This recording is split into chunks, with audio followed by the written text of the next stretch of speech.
और उत्तर प्रदेश के हाथरस में भोले बाबा के सत्संग के बाद मची भगदड़ मामले में एफआईआर दर्ज कर ली गई है। एफआईआर में सत्संग के आयोजनकर्ता मुख्य सेवादार देवप्रकाश मधुकर का नाम शामिल है, लेकिन एफआईआर में बाबा सूरजपाल का नाम नहीं है। पुलिस की एफआईआर के मुताबिक इस सत्संग के लिए 80,000 श्रद्धालुओं की भीड़ इकट्ठा करने की परमिशन मांगी गई, लेकिन 2.5 लाख से ज्यादा लोग इकट्ठा हुए। एफआईआर में बाबा के सेवादारों पर सबूत मिटाने का आरोप लगा है। आरोप ये लगा है कि बिखरे पड़े चप्पल जूतों को उठाकर पास के खेत में फसलों के बीच छिपाया गया। एफआईआर में क्या लिखा है वो भी आपको बता देते हैं। एफआईआर की कॉपी हम आपको दिखाने जा रहे हैं। ये देखिए, 80,000 की भीड़ की अनुमति मांगी, 2.5 लाख से अधिक भीड़ इकट्ठा हुई, ये एफआईआर में लिखा गया है। एफआईआर की अगली लाइन में साफ साफ लिखा है कि दोपहर 2 बजे जब बाबा सत्संग के बाद निकले, उसी दौरान उनके गुजरने के मार्ग से लोग धूल समेटने लगे और इसी दौरान भगदड़ मच गई, लोग कुचलते चले गए। इतना ही नहीं, एफआईआर में बाबा के सेवादारों पर गंभीर आरोप लगाए गए हैं। लिखा है कि बेतहाशा भाग रहे, गिर पड़ रहे, कुचल रहे लोगों को रोकने तथा इस घटना में घायल हुए व्यक्तियों के मौके पर छूटे सामान, कपड़े, जूता, चप्पल को उठाकर पास के खेत में फसल में फेंक कर सबूत छिपाए गए। एफआईआर में साफ साफ लिखा गया है कि खेतों से भागती भीड़ को सेवादारों ने डंडे मारकर रोक दिया, जिसके बाद भीड़ का दबाव बढ़ा और लोग कुचलते चले गए।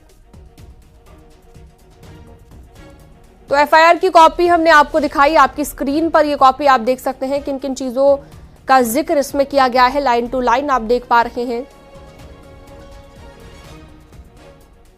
तो सेवादारों पर आरोप ये लगा है कि उन्होंने जो भगदड़ मची उस दौरान जो लोगों के जूते, चप्पल, सामान जो छूट गया उसे उठाकर पास के खेत में छिपाने की कोशिश की गई, सबूत मिटाने की कोशिश की गई और भीड़ के बीच कई लोग दबते चले गए और डंडे मारकर उन्हें रोका गया, क्योंकि पहले बाबा को निकालना चाहते थे वहां से और काफी संकरा ये रास्ता बनाया गया था, ये भी बताया जा रहा है, जिसके चलते एक ही जगह पर कई लोग इकट्ठा हो गए और एक के बाद एक दबते चले गए। 121 लोगों की मौत की पुष्टि अब तक हो चुकी है। प्रशासन अलर्ट पर है। मौत की इस भगदड़ का आखिरकार गुनहगार कौन है, ये जांचने की कोशिश की जा रही है, लेकिन फिलहाल आपकी स्क्रीन पर है एफआईआर की वो कॉपी जो पुलिस को दी गई है, जिसमें इन सभी बातों का जिक्र किया गया है। 2 बजे जैसे ही सत्संग खत्म होता है तो वैसे ही श्रद्धालु जन जैसे ही गाड़ी से गुजरने के मार्ग से धूल उठा रहे थे, जैसे जैसे बाबा जहां से गुजरे वहां की धूल अगर वो लेकर जाते हैं घर, तो मान्यताएं थी कि पॉजिटिव एनर्जी स्प्रेड करती है, अपने घर में आपको रखना चाहिए। इन्हीं सब चीजों के बारे में चर्चाएं भी होती थी और बाद में जब ऐसा लोग करने लगे तो उस वक्त अचानक से भगदड़ मच गई। अमित गंजू घटनास्थल से हमारे सहयोगी हमारे साथ जुड़े हुए हैं। हाथरस जिला अस्पताल से हिमांशु शुक्ला भी हमारे साथ जुड़ गए हैं। हिमांशु, अस्पताल के बाहर क्या तस्वीर, क्या हलचल इस वक्त? आंकड़ा लगातार बढ़ रहा है, मौत का आंकड़ा, क्योंकि माना यह जा रहा है कि जो लोग हॉस्पिटलाइज्ड है वो काफी क्रिटिकल कंडीशन में है। घायलों की हालत कैसी है जरा बताइएगा, और सीएम योगी कब तक पहुंच सकते हैं? अब बिल्कुल देखिए, आपको सबसे पहले तस्वीरें दिखाएंगे कि यहाँ पर हलचल बहुत तेज हो गई है और यहाँ पर अब से माना जा रहा है आपसे करीब 15 से 20 मिनट में सीएम योगी आदित्यनाथ यहाँ पहुंचेंगे। देखिए, समीक्षा करेंगे। समीक्षा के दौरान ये तय किया जाएगा कि कौन से पुलिस अधिकारी थे, कौन से प्रशासनिक अधिकारी थे जिनकी लापरवाही थी और लापरवाही के चलते इतनी बड़ी घटना और दुर्घटना हो गई कि 121 लोगों की जान अब तक जा चुकी है। फिलहाल जिस तरीके से तैयारी की जा रही है, ऐसा माना जा रहा है कि अब से कुछ ही देर में सीएम योगी आदित्यनाथ आएंगे। हलचल तेज हो गई है। मैं कैमरामैन से रिक्वेस्ट करूंगा आपको तस्वीरें दिखाएं। यही बिल्कुल ठीक सामने जिला अस्पताल में 10 लोग हैं, जिनमें से 1 महिला पुलिसकर्मी और 9 महिलाएं हैं। कुल 10 लोग हैं और उनका इलाज चल रहा है। उनसे मिलेंगे, उनके परिवार के सदस्यों से मिलेंगे, बातचीत करेंगे, हाल जानने की कोशिश करेंगे और मौके पर स्थिति कैसी है, क्या जो उपचार दिया जा रहा है वो बेहतर है कि नहीं, ये तमाम चीजें परखेंगे यहाँ पर पहुंच के। फिलहाल जो सबसे महत्वपूर्ण और वो ये है कि अब समीक्षा बैठक होगी। समीक्षा में ऐसा माना जा रहा है कि आने वाले वक्त में गाज गिर सकती है पुलिस अधिकारियों पे भी और प्रशासनिक अधिकारियों पे भी। फिलहाल समीक्षा की जाएगी और कहां पे लूपहोल रह गया, कहां पे लैप्स रह गया, कहां कमी रह गई, क्या जो लोकल इंटेलिजेंस थी उसको जानकारी थी, अगर थी तो उसको नजरअंदाज क्यों किया गया, इन तमाम लोगों की जिम्मेदारी तय की जाएगी। और जिम्मेदारी के बाद ऐसा माना जा रहा है समीक्षा बैठक के बाद एक बड़ी कार्रवाई देखी जा सकती है। साथ ही भविष्य में इस चीज की जो इस तरीके की बड़ा स्टैम्पेड हुआ है, भगदड़ मची है और 121 लोगों की जान चली गई है और अभी करीब 30 से 40 लोग ऐसे हैं जो जिला अस्पताल में, अस्पतालों में, प्राइवेट अस्पतालों में भर्ती और उनका इलाज चल रहा है। यहाँ हाथरस जिला अस्पताल की बात करें तो 10 लोग हैं, 10 में एक महिला सिपाही है और इसके अलावा 9 महिलाएं और हैं जो भर्ती हैं, उनसे मिलेंगे। इसके अलावा उनके परिवार के सदस्य से भी मिलेंगे। फिलहाल आप तस्वीरें देखेंगे कि यहाँ पर जो प्रशासनिक अधिकारी है, पुलिस के अधिकारी है, तमाम बड़े अफसर यहाँ मौके पर मौजूद हैं और ये जांचने और परखने की कोशिश की जाएगी कि आखिर जो लोग हैं उनको बेहतर स्वास्थ्य की सुविधाएं मिल रही है कि नहीं। उनके परिवार के लोगों से बात करेंगे और उससे पहले ऐसा बताया जा रहा है कि अब जहां पे घटना हुई थी सीएम योगी आदित्यनाथ तो वहां भी जा सकते हैं, लिहाजा वहां पे भी तैयारियां तेज कर दी है, वहां पे भी अफसर तैनात हो गए हैं। लेकिन जिला अस्पताल हाथरस में 10 लोग हैं और इसके अलावा मृतक के परिजनों से मिलने की भी सूचना है। लेकिन फिलहाल जो प्रथम दृष्टया है, मेरे ठीक दाहिनी तरफ यह इमरजेंसी है, ये इमरजेंसी है, यहाँ पे कुछ लोग हैं। इसके अलावा जो मेरी बाईं तरफ है यहाँ पे कुछ लोग एडमिट है, कुछ लोग भर्ती हैं, तो लिहाजा 10 लोग ऐसे हैं जिनका उपचार चल रहा है। उनके लोगों से बातचीत करेंगे, उनके परिवार के लोगों से बातचीत करेंगे सीएम योगी आदित्यनाथ। चलिए आप नजर बनाए रखिएगा हिमांशु, लगातार आपसे हम जानकारी लेते रहेंगे। एटा पोस्टमार्टम हाउस के बाहर अजेंद्र शर्मा हमारे सहयोगी हैं, उनके पास चलते हैं। अजेंद्र, एटा पोस्टमार्टम हाउस के बाहर की क्या तस्वीर है, कितने शव अब तक यहाँ पर लाए जा चुके हैं पोस्टमार्टम के लिए और क्या हलचल, कौन कौन मौजूद है इस वक्त वहां पर? मैं आपको बता दूं, यहाँ कल जो है 27 शव लाए गए थे, जिसमें 23 महिलाएं थीं, एक पुरुष थे और 3 बच्चे थे। एक बच्चे का शव बहुत देर रात लाया गया था, लेकिन उसका पोस्टमार्टम न कराया, पर जो उन्होंने उसे वापस ले गए थे। तो टोटल यहाँ 27 शव मौजूद थे, इसमें से 21 शवों का देर रात पोस्टमार्टम करा दिया गया था और उनको परिजनों को सौंप दिया गया था। लेकिन 3 लोगों की शिनाख्त और हो चुकी है, अभी 3 लोग बाकी हैं, इसमें 6 जो है महिला हैं। तो अब बताया जा रहा है कि जो 3 बच्चे जो लोग थे उनके पोस्टमार्टम प्रक्रिया लगातार सुबह से जारी है, पोस्टमार्टम कराया जा रहा है, लेकिन अभी 3 महिलाएं ऐसी बची हैं जिनकी अभी से शिनाख्त नहीं हो पाई है। अब मैं आपको बता दूं बाबा के बारे में, तो ये सूरज पाल नाम का जो बाबा था, इससे पूर्व जो है ये पुलिस में सिपाही के पद पर तैनात था और इस पर हत्या और रेप का केस लगा था, तब जो है ये बर्खास्त कर दिया गया था, जेल भी गया था। उसके बाद से लगातार ये तंत्र मंत्र की क्रिया करने लगा, धीरे धीरे अपने अनुयायियों को जोड़ने लगा और इसने तमाम करोड़ों की संख्या में अपने अनुयायी बना लिए। उत्तर प्रदेश में ऐसा शायद ही कोई जिला होगा और यहाँ क्षेत्र में ऐसा कोई सा जिला होगा जहाँ इसका आश्रम ना हो, या छोटा हो या बड़ा हो। ये कासगंज जिले के पटियाली के बहादुरगढ़ का रहने वाला है, मूल निवासी, वहीं इसका जन्म हुआ था।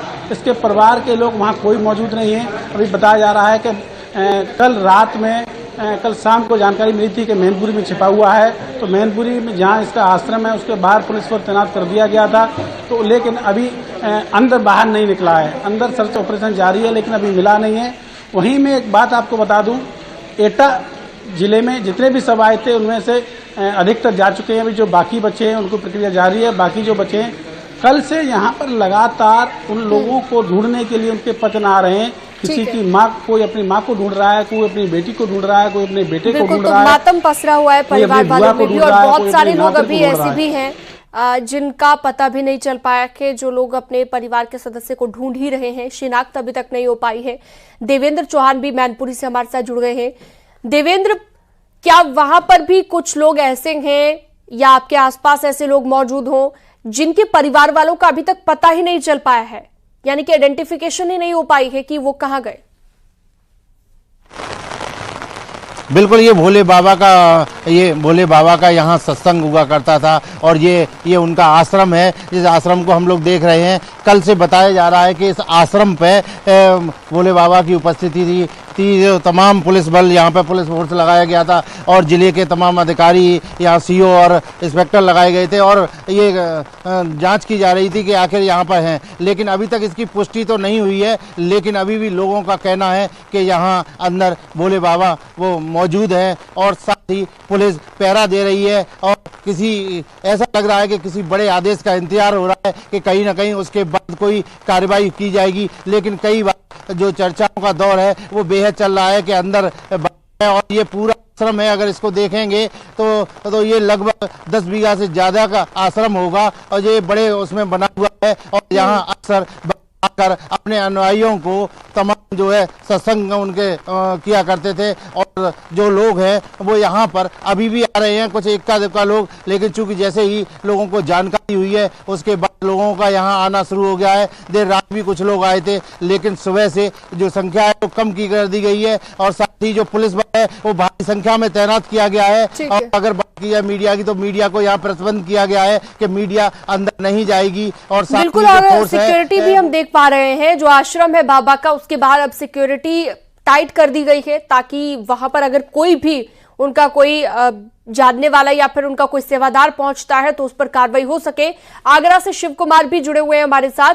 शिव कुमार के पास चलते हैं। शिव कुमार, क्या कोई अपडेट है आपके पास? बिल्कुल, आपको बता दूं कि अगर आगरा की बात की जाए तो आगरा में 21 सब यहाँ देर रात तक पहुंचे थे, जिसमें 15 का पोस्टमार्टम हो चुका है और अभी 2 का पोस्टमार्टम चल रहा है। बाकी की जो 4 ऐसे सब हैं जिनकी अभी शिनाख्त नहीं हो पाई है। हमारे साथ आप देख सकते हैं कि एक ये परिजन है जिनके परिवार में एक्सपायर हुए हैं, वो उस भगदड़ में, उस हादसे में, तो ये भी पोस्टमार्टम हाउस पर मौजूद है। पहले इनसे ही बात कर लेते हैं। जो बताइए कि जो हादसा हुआ है तो कौन लगती थी आपकी? जो मेरी चाची लगती है। अच्छा, कितना दुखद ये घटना? बहुत विशेष दुखद घटना है। तो भगवान से ये अरदास करता हूँ जिनके घर में जो भी हुआ है उनकी सांत्वना दे, भगवान उनकी आत्मा को शांति दे, उनके परिवार को धैर्य दे। लेकिन मैं तो सरकार से एक ही अनुरोध करना चाहता हूँ, योगी जी से, ऐसे आयोजनों पर बिल्कुल सख्त कार्रवाई की जाए।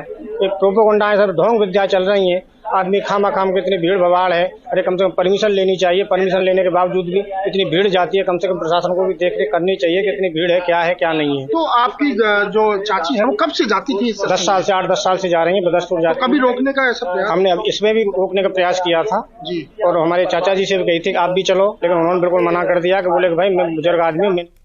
तो मृतकों के परिवार वालों से बातचीत कर रहे थे अभी हमारे सहयोगी अमित गंजू के पास चलते हैं, घटनास्थल पर मौजूद हैं। और अमित, सुबह से लगातार आप दिखा रहे हैं तस्वीर, एविडेंसेस जो है वहां पर वो कलेक्ट किए जा रहे हैं ताकि किसी न किसी तरीके से बाद में वो काम आ सके।